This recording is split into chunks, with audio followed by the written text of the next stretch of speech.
चला आज आपण बनवणार आहे आवळ्याचं लोणचं गोडवालं.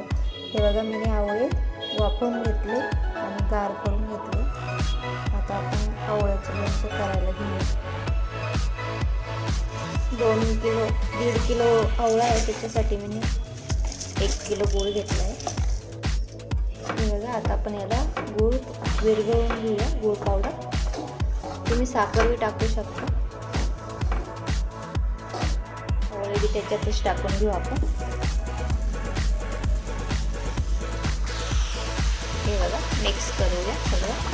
जसं आपण लिंबूचं लोणचं बनवतो ना तसंच आवळ्याचं लोणचं बनवायचं. हे बघा सगळं मिक्स करून घेतो त्याच्यातच.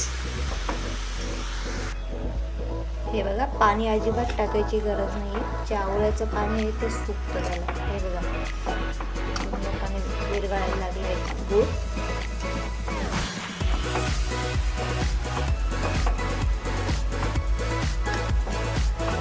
पूर्णपणे विरघळून तसंच अर्धा तास तसंच राहूया.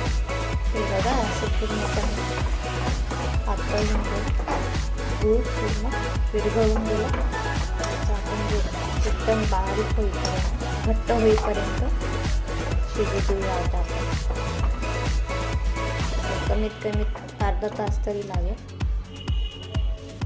हे बघा अर्धा तास झाला, पण मी 10 मिनटं थोडंसं गार होऊ दिलं. हे बघा पूर्णपणे आवळ्याचं लोणचं तयार झालं. त्याच्यामध्ये आपण 1 चमचा लाल तिखट टाकूया, थोडंसं मीठ. जसं लिंबूचं लोणचं बनवतो ना तसंच बनवायचं आहे आवळ्याचं लोणचं. पेपर सॉल्ट हे बघा अर्धा चमचा. सगळं मिक्स करून घेऊया.